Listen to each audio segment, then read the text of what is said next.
First, I do want to address the point about using all of his talent because Karl-Anthony Towns is really good. He has averaged 22 and 11 over his first 4 seasons. The only other players to begin their careers with those numbers over the last 40 years. Duncan, Shaq, Robinson, Hakeem, just those guys.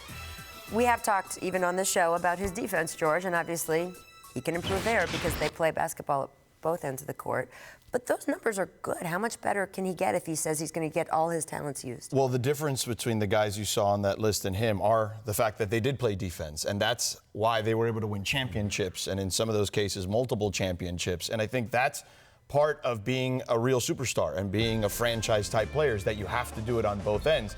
And he does that selectively, and I think Tom Thibodeau was trying to get that out of him. Wasn't the case. Maybe Ryan Saunders can reach him in a way that Tom didn't.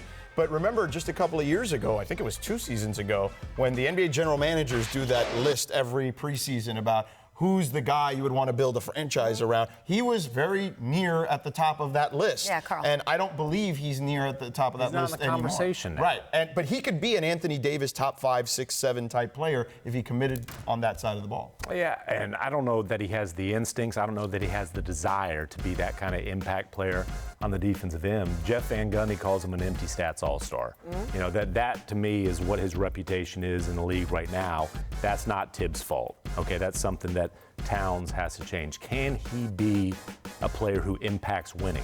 He can put up beautiful numbers. Can he impact winning? We haven't seen it yet. Well, we've heard versions of this complaint from him before, right? There have been little bits here and there over the last season about where he had to stand and wait for the ball and that kind of thing. So clearly, if he thinks he's frustrated in not being able to do what he thinks he can do as a player, that does lead to some of the discontent, and I don't feel like it on the other end and all of that stuff. So I think what you said is part of the real key here, right? The bottom line is, can that coach reach that player? Right.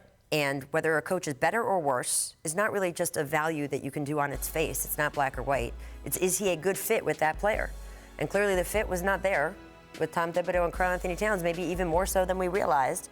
The fit seems to be there on Karl's end with Ryan Saunders, and we'll see how that develops over the years and what they can do together. Arguably the most important trait, sorry to interrupt, arguably the most important trait a coach can have in professional sports in general is managing egos, right? And I think that is something that we still kind of undervalue here in a lot of ways. I appreciate his confidence in his coach, but can Ryan Saunders coach a playoff game before we start declaring that the best coaching staff in the NBA?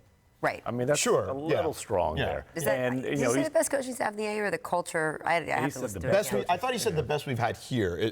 I could be wrong. He said best in the league. Okay. And man, he's talking about it would have been a slap in the face and disrespectful for the young players' development to be in the previous culture. There was some slapping in the faces and disrespect there. During that interview. I don't think it was about the young players. Amazing. And I think even Ryan would tell you that one of the best coaches in the franchise's history was his dad. Right. There you go. Thanks for watching ESPN on YouTube. For highlights and analysis, check out the ESPN app. And for live streaming and premium content, check out ESPN+.